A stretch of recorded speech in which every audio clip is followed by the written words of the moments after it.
Hi boys and girls. Hi KA families. This is Mrs. Kautzman, and I would like to read you guys a book to kind of get you ready for our first day tomorrow. I'm sure many of you are feeling lots of different feelings tonight. Some of you might be a little bit nervous, a little bit scared for tomorrow. Some of you may be feeling really excited about tomorrow and happy to be coming to kindergarten. And I'm feeling all those things too. So I'm just want to let you know that you're not alone with whatever you're feeling.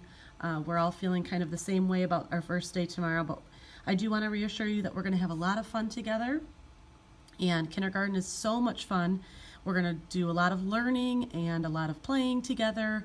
We're going to make lots of new friends, and we're going to have a great year. So with that being said, here is one of my favorite books for the first day of school. It's called First Day Jitters. There's a little surprise at the end here, so be kind of paying attention towards the end especially. First Day Jitters. "Sarah, dear, time to get out of bed," Mr. Hartwell said, poking his head through the bedroom door. "You don't want to miss your first day at your new school, do you?"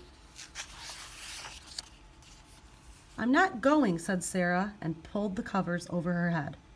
"Of course you're going, honey," said Mr. Hartwell, as he walked over to the window and snapped up the shade.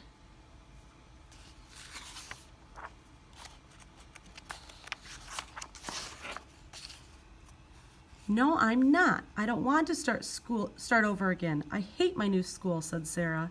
She tunneled down into the end of her bed. Some of you might be feeling like that you don't want to start school tomorrow.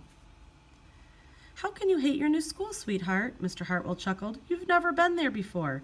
Don't worry, you liked your other school. You'll like this one too. Besides, just think of all the new friends you'll meet." "That's just it. I don't know anybody, and it will be hard, and I just hate it, that's all."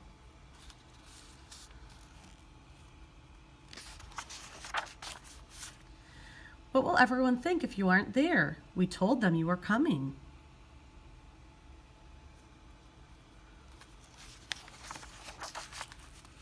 "They will think that I'm lucky, and they will wish that they were at home in bed like me," Mr. Hartwell sighed. "Sarah Jane Hartwell, I'm not playing this silly game 1 second longer. I'll see you downstairs in 5 minutes.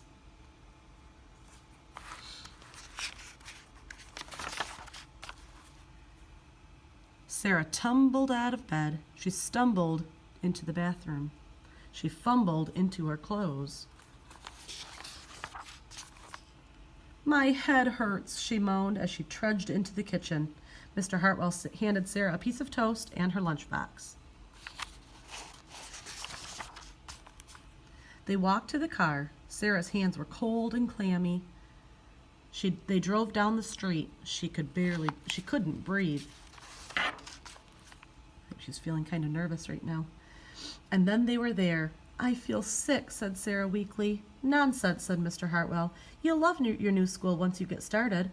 Oh, look, there's your principal, Mrs. Burton." Sarah slumped down into her seat.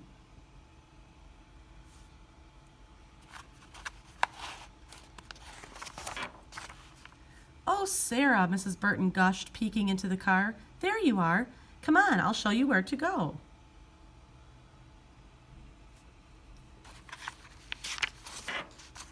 She led Sarah into the building and walked quickly through the crowded hallways. "Don't worry, everyone is nervous the first day," she said over her shoulder as Sarah rushed to keep up. When they got to the classroom, most of the children were already in their seats. The class looked up as Mrs. Burton cleared her throat. Class, attention please," said Mrs. Burton. When the class was quiet, she led Sarah to the front of the room and said, "Class, I would like you to meet your new teacher, Mrs. Sarah Jane Hartwell." So that was a little surprise at the end. Mrs. Hartwell, Sarah, was actually the teacher and not the student. So the teacher feels those same kinds of feelings that you're feeling too.